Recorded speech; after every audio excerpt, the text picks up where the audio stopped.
Doctor Narendra Singh Kapoor ਦੀ ਪੁਸਤਕ ਰੌਸ਼ਨੀਆਂ ਦਾ ਲੇਖ ਹੈ ਆਪਣਾ ਕਮਰਾ। ਹਰ ਘਰ 'ਚ ਇੱਕ ਹੋਰ ਕਮਰੇ ਦੀ ਲੋੜ ਹੁੰਦੀ ਹੈ। ਪਰਿਵਾਰ ਦੇ ਹਰ ਜੀਅ ਦੀ ਮੰਗ ਹੁੰਦੀ ਹੈ ਉਹਦਾ ਆਪਣਾ ਇੱਕ ਕਮਰਾ ਹੋਵੇ।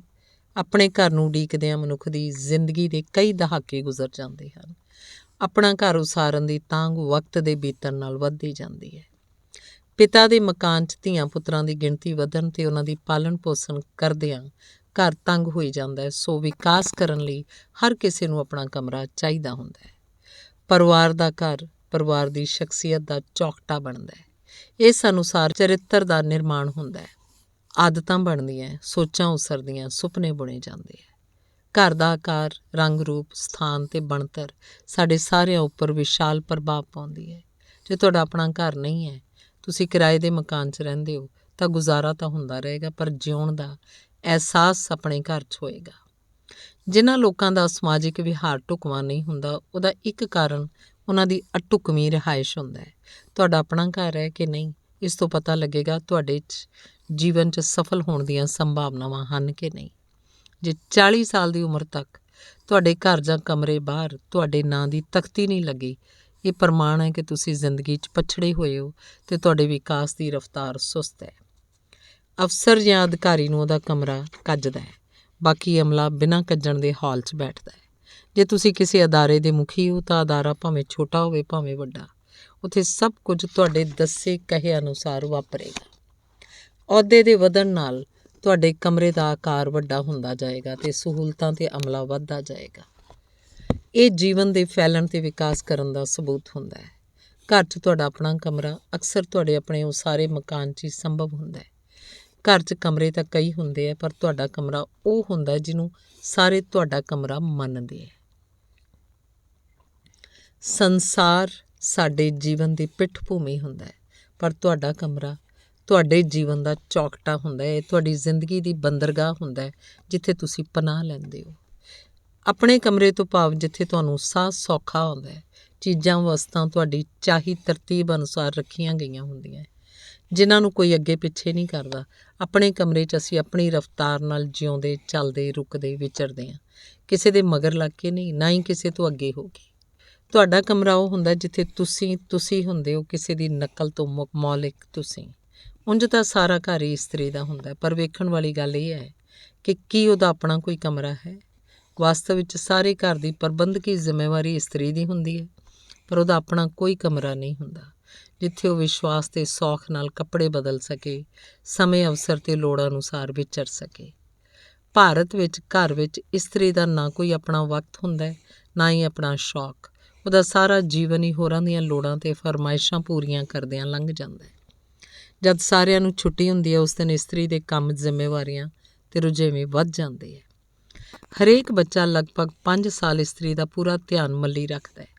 ਇਸ ਕਾਰਨ ਇਸਤਰੀ ਦਾ ਮਾਨਸਿਕ ਵਿਕਾਸ ਨਹੀਂ ਹੁੰਦਾ ਅਤੇ ਜੋ ਵਿੱਦਿਆ ਉਹਨੇ ਪ੍ਰਾਪਤ ਕੀਤੀ ਹੁੰਦੀ ਉਹ ਵੀ ਖੁਰ ਜਾਂਦੀ ਹੈ।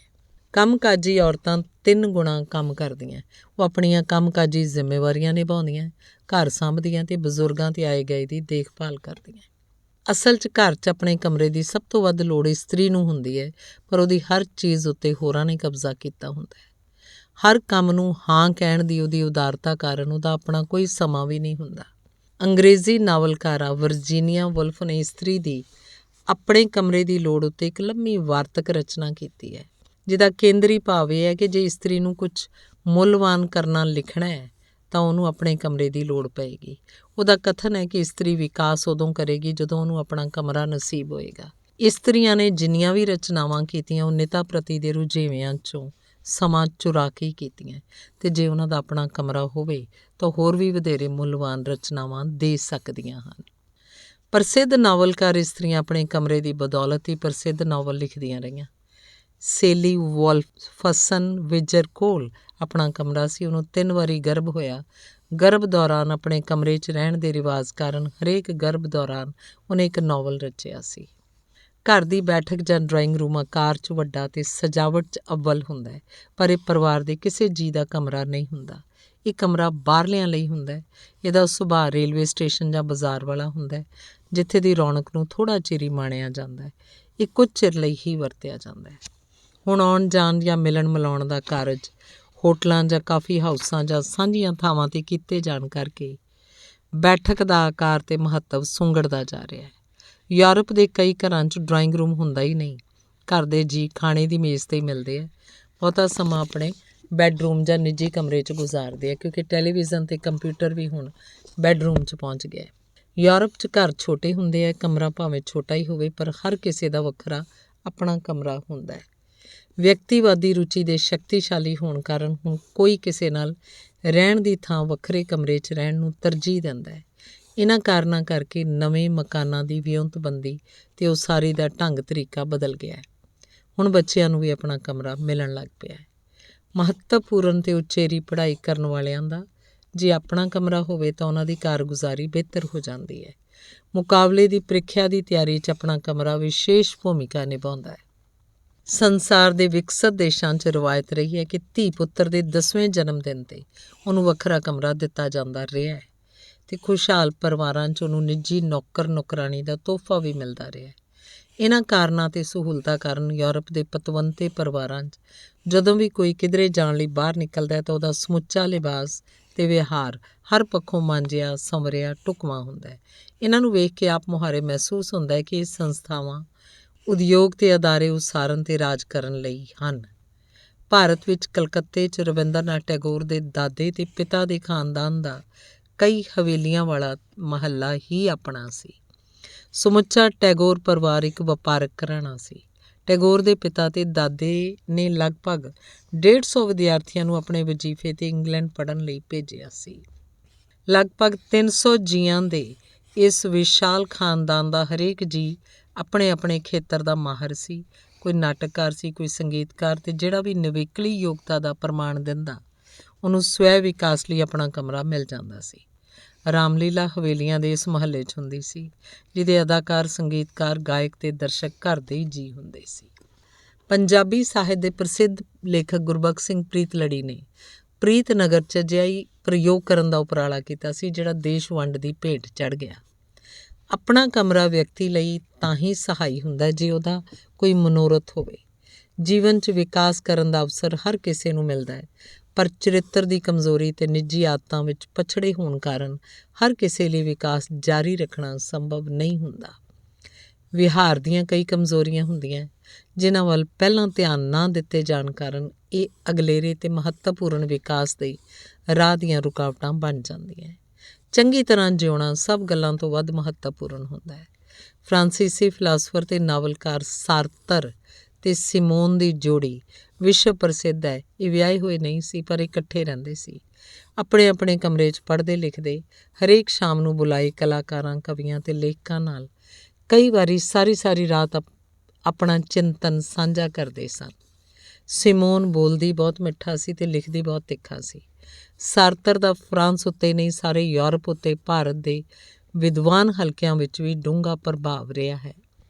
ਸਾਰਤਰ ਦੀ ਸਾਖ ਅਤੇ ਪ੍ਰਭਾਵ ਦਾ ਅਨੁਮਾਨ ਇਸ ਤੱਥ ਤੋਂ ਲਾਇਆ ਜਾ ਸਕਦਾ ਹੈ ਕਿ ਫਰਾਂਸ ਦੇ ਇੱਕ ਲੇਖਕ ਜਾਂ ਜੇਨੇ ਦੀ ਉਮਰ ਕੈਦ ਦੀ ਸਜ਼ਾ ਉਸ ਸਮੇਂ ਦੇ ਰਾਸ਼ਟਰਪਤੀ ਜਨਰਲ ਡਿਗਾਲ ਨੇ ਸਾਰਤਰ ਦੇ ਕਹਿਣ 'ਤੇ ਮਾਫ਼ ਕਰ ਦਿੱਤੀ ਸੀ।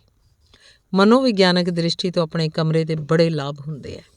ਇਸ ਨਾਲ ਮਨੁੱਖ 'ਚ ਕਲਾਕਾਰ, ਕਵੀ, ਸੰਗੀਤਕਾਰ, ਸਾਹਿਤਕਾਰ, ਚਿੱਤਰਕਾਰ, ਚਿੰਤਕ, ਉਦਯੋਗਪਤੀ, ਰਾਜਸੀ ਆਗੂ ਅਤੇ ਖੋਜੀ ਬਣਨ ਦੀਆਂ ਸੰਭਾਵਨਾਵਾਂ ਪੁੰਗਰਦੀਆਂ ਹਨ। ਆਪਣੇ ਕਮਰੇ ਦੀ ਇੱਛਾ ਉਹ ਵਿਅਕਤੀ ਕਰਦਾ ਜਿਹਨੇ ਕੁਝ ਮੁੱਲਵਾਨ ਕਰਨਾ ਹੁੰਦਾ ਹੈ। ਆਪਣਾ ਕਮਰਾ ਇਸ ਮੁੱਲਵਾਨ ਕਰਨ ਲਈ ਸੁਖਾਵਾਂ ਵਾਤਾਵਰਨ ਪ੍ਰਦਾਨ ਕਰਦਾ ਹੈ। ਇਹ ਇਕਾਂਤ ਸਿਰਜਦਾ ਹੈ ਜਿਸ ਦੀ ਲੋੜ ਸੋਚਵਾਨ ਅਤੇ ਸੂਖਮ ਬਿਰਤੀ ਵਾਲੇ ਵਿਅਕਤੀ ਨੂੰ ਪੈਂਦੀ ਹੈ। ਸਧਾਰਨ ਵਿਅਕਤੀ ਇਕਾਂਤ, ਚੁੱਪ ਅਤੇ ਇਕੱਲਤਾ ਤੋਂ ਡਰਦਾ ਹੈ। ਆਪਣੇ ਕਮਰੇ 'ਚ ਕਾਹਲ ਨਹੀਂ ਹੁੰਦੀ। ਕਾਹਲਿਆਂ ਦੇ ਰਸਤੇ ਵਿੱਚ ਰੁਕਾਵਟਾਂ ਹੁੰਦੀਆਂ। ਇਹ ਆਪਣੇ ਕਮਰੇ ਤੱਕ ਅੱਪੜਦੇ ਹੀ ਨਹੀਂ। ਕੰਮ ਦਾ ਸੁਖਾਵਾਂ ਵਾਤਾਵਰਨ ਹੋਣ ਕਰਕੇ ਅਤੇ ਆਪਣੇ ਕਮਰੇ ਵਿੱਚ ਲੋੜੀਂਦੀਆਂ ਵਸਤਾਂ ਆਪਣੀ ਥਾਂ 'ਤੇ ਪਈਆਂ ਹੋਣ ਕਰਕੇ ਕੰਮ ਨੂੰ ਮੁਲਤਵੀ ਕਰਨ ਦੀ ਆਦਤ ਜਾਂਦੀ ਰਹਿੰਦੀ ਹੈ। ਆਪਣੇ ਕਮਰੇ ਕਾਰਨ ਕੰਮ ਕਰਨ ਦੀ ਬਿਰਤੀ ਉਪਜਦੀ ਹੈ, ਜਿਸ ਕਰਕੇ ਫਜ਼ੂਲ ਕੰਮਾਂ ਨੂੰ ਨਾ ਕਹਿਣ ਦੀ ਦਲੇਰੀ ਉਪਜਦੀ ਹੈ, ਕਿਉਂਕਿ ਕੰਮ ਕਰਨ ਦੀ ਨੀਅਤ ਹੁੰਦੀ ਹੈ, ਸੋ ਵਕਤ ਕਦੇ ਨਹੀਂ ਘਟਦਾ। ਆਪਣੇ ਕਮਰੇ 'ਚ ਪ੍ਰਸੰਨ ਬਿਰਤੀ ਨਾਲ ਕੰਮ ਕੀਤੇ ਜਾਣ ਕਾਰਨ ਕੰਮਾਂ ਤੋਂ ਪ੍ਰਸੰਨਤਾ ਮਿਲਦੀ ਹੈ। ਪ੍ਰਸੰਨਤਾ ਠੀਕ ਕਾਰਜ ਕਰਨ 'ਚ ਉਪਜਦੀ ਹੈ। ਆਪਣੇ ਕਮਰੇ 'ਚ ਲੋਕ ਪੱਖੀ ਅਤੇ ਇਨਸਾਨ ਦਾ ਸਿਰ ਉੱਚਾ ਕਰਨ ਵਾਲੀਆਂ ਰਚਨਾਵਾਂ ਉਪਜਣਗੀਆਂ। ਸੋਚਣ ਦੀ ਆਦਤ ਪਏਗੀ। ਜਿਉਂ-ਜਿਉਂ ਸੋਚ ਨਿਖਰੇਗੀ, ਸੋਚਾਂ ਸਪਸ਼ਟ, ਸਮੱਸਿਆਵਾਂ ਸਰਲ ਤੇ ਹੱਲ ਕਰਨ ਦੀਆਂ ਵਿਧੀਆਂ ਸੌਖੀਆਂ ਹੁੰਦੀਆਂ ਜਾਣਗੀਆਂ। ਭਾਵੇਂ ਮਨੁੱਖ ਸਭ ਕੁਝ ਨਹੀਂ ਬਣ ਸਕਦਾ ਤੇ ਸਭ ਕੁਝ ਨਹੀਂ ਕਰ ਸਕਦਾ, ਪਰ ਜੇ ਚਾਹੇ ਤਾਂ ਬਹੁਤ ਕੁਝ ਬਣ ਤੇ ਕਰ ਸਕਦਾ ਹੈ। ਸੁਕਰਾਤ ਆਪਣੇ ਇੱਕ ਕਮਰੇ ਵਾਲੇ ਘਰ 'ਚ ਹੀ ਲੋਕ ਪਰਲੋਕ ਦੀ ਯਾਤਰਾ ਕਰ ਲੈਂਦਾ ਸੀ। ਨਾਨਕ ਸਿੰਘ ਨੇ ਆਪਣੇ ਕਮਰੇ 'ਚ ਕੀਤੀਆਂ ਰਚਨਾਵਾਂ ਸਦਕਾ ਹੀ ਪੰਜਾਬੀਆਂ ਨੂੰ ਪੜ੍ਹਨ ਦੀ ਆਦਤ ਪਾਈ ਤੇ ਅੰਮ੍ਰਿਤਾ ਪ੍ਰੀਤਮ ਨੇ ਆਪਣੇ ਕਮਰੇ 'ਚ ਸਿਰਜੀਆਂ ਰਚਨਾਵਾਂ ਨਾਲ ਚੰਗਾ ਸਾਹਿਤ ਪੜ੍ਹਨ ਦੀ ਜਾਗ ਹੀ ਨਹੀਂ ਲਾਈ, ਸਮੁੱਚੇ ਪੰਜਾਬੀ ਸਾਹਿਤ ਉੱਤੇ ਆਪਣੀ ਛਾਪ ਵੀ ਛੱਡੀ ਹੈ। ਨਿਰਸੰਦੇਹ ਆਪਣੇ ਕਮਰੇ 'ਚ ਤੁਸੀਂ ਆਰਾਮ ਵਧੇਰੇ ਕਰੋਗੇ, ਪਰ ਕੰਮ ਕਈ ਗੁਣਾ ਵੱਧ ਕਰੋਗੇ, ਕਿਉਂਕਿ ਲੋੜੀਂਦੇ ਆਰਾਮ ਉਪਰੰਤ ਵਿਉਂਤ ਦੇ ਸਪਸ਼ਟ ਹੋਣ ਕਾਰਨ ਕੰਮ ਸਰਲ ਤੇ ਸਿੱਧਾ ਹੋ ਜਾਂਦਾ ਹੈ। ਆਪਣੇ ਕਮਰੇ 'ਚ ਵਿਚਰਦਿਆਂ ਨਾਵਲਕਾਰਾਂ ਦਾ ਨਾਵਲ ਤਿਆਰ ਹੋ ਜਾਂਦਾ ਹੈ, ਬਸ ਲਿਖਣ ਦਾ ਕੰਮ ਰਹਿ ਜਾਂਦਾ ਹੈ। ਜੇ ਘਰ 'ਚ ਆਪਣਾ ਵੱਖਰਾ ਕਮਰਾ ਸੰਭਵ ਨਹੀਂ ਤਾਂ ਕਿਸੇ ਕਮਰੇ ਦੇ ਕੋਨੇ ਨੂੰ ਆਪਣੀ ਠਾਹਰ ਬਣਾਇਆ ਜਾ ਸਕਦਾ ਹੈ। ਇੱਕ ਇਮਾਰਤ ਵਿੱਚ ਜਿੱਥੇ ਪੌੜੀਆਂ ਮੋੜ ਘੱਟਦੀਆਂ ਹਨ, ਉੱਥੇ ਥੋੜ੍ਹੀ ਜਿਹੀ ਖੁੱਲ੍ਹੀ ਥਾਂ ਨੂੰ ਇੱਕ ਲੇਖਕ ਨੇ ਆਪਣੇ ਕਮਰੇ ਦਾ ਰੂਪ ਦਿੱਤਾ ਹੋਇਆ ਸੀ। ਜੇ ਮਨੋਰਥ ਹੋਵੇ ਤਾਂ ਲੋੜ ਪੂਰੀ ਕਰਨ ਲਈ ਵਿਉਂਤ ਬਣ ਜਾਂਦੀ ਹੈ। ਜੇ ਤੁਹਾਡਾ ਆਪਣਾ ਕਮਰਾ ਨਹੀਂ ਤਾਂ ਆਪਣੇ ਕਮਰੇ ਦੀ ਵਿਉਂਤ ਬਣਾਓ, ਆਪਣੀਆਂ ਤਰਜੀਹਾਂ ਦੀ ਮੁੜ ਵਿਉਂਤਬੰਦੀ ਕਰੋ। ਜਦੋਂ ਤਰਜੀਹਾਂ ਬਦਲ ਜਾਂਦੀਆਂ ਤਾਂ ਸਭ ਕੁਝ ਬਦਲ ਜਾਂਦਾ ਹੈ।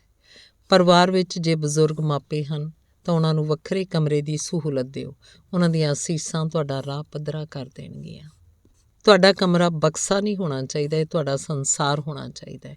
ਇਹ ਲੁਕਣ ਦੀ ਥਾਂ ਨਹੀਂ ਹੋਣੀ ਚਾਹੀਦੀ, ਇਹ ਬਾਹਰ ਜਾਣ ਲਈ ਤਿਆਰੀ ਦੀ ਬੰਦਰਗਾਹ ਹੋਣੀ ਚਾਹੀਦੀ ਹੈ। ਤੁਹਾਡੇ ਕਮਰੇ ਵਿਚਲਾ ਮਾਹੌਲ ਬਾਹਰਲੇ ਤੇ ਬਾਕੀ ਸੰਸਾਰ ਨਾਲੋਂ ਵੱਖਰਾ ਹੋਏਗਾ ਤੇ ਹੋਣਾ ਚਾਹੀਦਾ ਹੈ। ਇਹ ਤੁਹਾਡੀ ਆਤਮਾ ਦੀ ਠਾਹਰ ਤੇ ਕਲਪਨਾ ਮੰਡਲ 'ਚ ਵਿਚਰਨ ਲਈ ਕੁਤਬ ਮੀਨਾਰ ਦੀ ਸਿਖਰਲੀ ਮੰਜ਼ਿਲ ਹੋਣੀ ਚਾਹੀਦੀ ਹੈ। ਇੱਕ ਵਾਰੀ ਪ੍ਰਸਿੱਧ ਵਿਗਿਆਨੀ ਆਇਨਸਟੀਨ ਦੀ ਪਤਨੀ ਨੇ ਆਪਣੇ ਕਮਰੇ ਅੰਦਰਲੀ ਆਪਣੀ ਦੁਨੀਆ 'ਚ ਵਿਚਰਨ ਵਾਲੇ ਪਤੀ ਨੂੰ ਕਿਧਰੇ ਘੁੰਮਣ ਫਿਰਨ ਵਾਸਤੇ ਜਾਣ ਲਈ ਮਨਾਇਆ। ਜਦੋਂ ਚੱਲਣ ਲੱਗੇ, ਆਇਨਸਟੀਨ ਨੇ ਪਤਨੀ ਨੂੰ ਪੁੱਛਿਆ, ਕਿੱਥੇ ਚੱਲੀਏ? ਪਤਨੀ ਨੇ ਕਿਹਾ, ਤੁਸੀਂ ਆਪਣੀ ਪਸੰਦ ਵਾਲੀ ਥਾਂ ਚੱਲੋ। ਤੇ ਆਇਨਸਟਾਈਨ ਲੰਮਾ ਗੇੜਾ ਲਾ ਕੇ ਆਪਣੇ ਕਮਰੇ 'ਚ ਪਹੁੰਚ ਕੇ ਕਹਿਣ ਲੱਗਾ, ਮੇਰੀ ਸਭ ਤੋਂ ਵੱਧ ਪਸੰਦ ਵਾਲੀ ਥਾਂ ਤਾਂ ਇਹ ਹੈ। ਪ੍ਰਸਿੱਧ ਰਸਾਇਣ ਵਿਗਿਆਨੀ ਦਮਿਤਰੀ ਮੈਂਡਲੀਅਰ ਨੂੰ ਮੁੱਢਲੇ ਕੀਮਿਆਈ ਤੱਤਾਂ ਦੀ ਲੜੀ ਦਾ ਸੁਪਨਾ ਆਪਣੇ ਕਮਰੇ 'ਚ ਆਇਆ ਸੀ ਤੇ ਜਾਗਣ 'ਤੇ ਉਹਨੇ ਰਸਾਇਣ ਵਿਗਿਆਨ ਦੀ ਜਗਤ ਪ੍ਰਸਿੱਧ ਪੀਰੀਓਡਿਕ ਟੇਬਲ ਦਰਜ ਕਰਤੀ ਸੀ ਤੇ ਕਿਹਾ ਸੀ ਕਿ ਸਾਰੇ ਤੱਤ ਸੰਗੀਤ ਦੀਆਂ ਸੁਰਾਂ ਵਾਂਗ ਇੱਕ ਦੂਜੇ ਨਾਲ ਜੁੜੇ ਹੋਏ ਹਨ। ਬੀਥੋਵਨ ਦੀ ਇੱਕ ਜਾਣੂ ਇਸਤਰੀ ਦੇ ਇਕਲੌਤੇ ਪੁੱਤਰ ਦੀ ਮੌਤ ਹੋ ਗਈ। ਉਹ ਅਫਸੋਸ ਕਰਨ ਗਿਆ, ਉਹ ਬੋਲਿਆ ਕੁਝ ਨਹੀਂ। ਉਹਦੇ ਕਮਰੇ 'ਚ ਬੈਠਿਆ ਉਹਨੇ ਆਪਣੇ ਸਾਜ਼ 'ਤੇ ਇੱਕ ਧੁਨ ਕੱਢੀ, ਜਿਹੜੀ ਮਗਰੋਂ ਯੂਰਪ 'ਚ ਬੱਚੇ ਦੀ ਮੌਤ ਉਪਰੰਤ ਵਜਾਉਣ ਦਾ ਰਿਵਾਜ ਪੈ ਗਿਆ। ਪ੍ਰਸਿੱਧ ਰੋਮਾਂਟਿਕ ਕਵੀ ਕੋਲਰਿਜ ਨੂੰ ਕੁਬਲਾ ਖਾਨ ਵਾਲੀ ਪ੍ਰਸਿੱਧ ਕਵਿਤਾ ਆਪਣੇ ਕਮਰੇ 'ਚ ਲੱਗ ਗਈ ਝਪਕੀ ਦੌਰਾਨ ਸੁੱਝੀ ਸੀ। ਆਪਣੇ ਕਮਰੇ 'ਚ ਵਿਚਰਦਿਆਂ ਸੰਗੀਤਕਾਰਾਂ ਨੂੰ ਧੁਨਾਂ, ਕਵੀਆਂ ਨੂੰ ਗੀਤ, ਚਿੱਤਰਕਾਰਾਂ ਨੂੰ ਚਿੱਤਰ, ਚਿੰਤਕਾਂ ਨੂੰ ਸਿਧਾਂਤ ਸੁੱਝਦੇ ਹਨ, ਜਿਸ ਕਾਰਨ ਹਰ ਕਿਸੇ ਦਾ ਆਪਣਾ ਕਮਰਾ ਅਨੁਭਵਾਂ ਦੀ ਟਕਸਾਲ ਬਣ ਜਾਂਦਾ ਹੈ। ਆਪਣੇ ਕਮਰੇ ਅੰਦਰਲਾ ਖਿਲਾਰਾ ਆਪਣਾ ਪਾਇਆ ਹੋਣ ਕਰਕੇ ਪਰੇਸ਼ਾਨ ਨਹੀਂ ਕਰਦਾ। ਆਪਣੇ ਕਮਰੇ 'ਚ ਰੌਲਾ ਨਹੀਂ ਹੁੰਦਾ, ਭਾਵੇਂ ਰੌਲਾ ਹੋਵੇ ਪਰ ਸਤਿਕਾਰ ਚੁੱਪ ਦਾ ਹੁੰਦਾ ਹੈ। ਆਪਣੇ ਕਮਰੇ 'ਚ ਕਿਸੇ ਬਨਾਵਟ ਜਾਂ ਪਖੰਡ ਦੀ ਲੋੜ ਨਹੀਂ ਪੈਂਦੀ। ਆਪਣੇ ਕਮਰੇ 'ਚ ਵਿਚਰਨ ਦੇ ਆਪਣੇ ਲੰਮੇ ਅਨੁਭਵ ਦੇ ਆਧਾਰ 'ਤੇ ਮੈਂ ਸਿਫਾਰਿਸ਼ ਕਰਦਾ ਕਿ ਆਪਣੇ ਕਮਰੇ ਦਾ ਪ੍ਰਬੰਧ ਕਰੋ। ਆਪਣੀ ਕਲਪਨਾ ਨੂੰ ਵਿਸਤਾਰਨ ਲਈ, ਨਜ਼ਰ ਨੂੰ ਉੱਚਿਆਂ ਚੁੱਕਣ ਲਈ, ਅਨੁਭਵ ਨੂੰ ਡੂੰਘਾ ਕਰਨ ਲਈ, ਨਵੀਆਂ ਸੋਚਾਂ ਉਪਜਾਉਣ ਲਈ, ਜੀਵਨ ਦਾ ਪੱਧਰ ਸੁਧਾਰਨ ਲਈ, ਜਿਉਣ ਦੀ ਤਸੱਲੀ ਵਧਾਉਣ ਲਈ, ਆਪਣੇ ਲਈ ਤੇ ਪਰਿਵਾਰ ਦੇ ਹੋਰ ਜੀਆਂ ਲਈ ਆਪਣੇ ਆਪਣੇ ਕਮਰੇ ਦਾ ਪ੍ਰਬੰਧ ਕਰੋ। ਇਵੇਂ ਵਾਪਰਨ ਨਾਲ ਜੀਵਨ ਦੀ ਸੇਧ ਸੁਧਰ ਜਾਏਗੀ, ਉਮਰ ਦੇ ਤੰਦਰੁਸਤ ਵਰ੍ਹੇ ਵੱਧ ਜਾਣਗੇ, ਤੁਹਾਡੀਆਂ ਡੂੰਘਾਈਆਂ ਤੇ ਸਿਖਰਾਂ ਬਦਲ ਜਾਣਗੀਆਂ, ਤੁਹਾਨੂੰ ਜਿਉਣ ਦੀ ਜਾਚ ਆ ਜਾਏਗੀ। ਧੰਨਵਾਦ।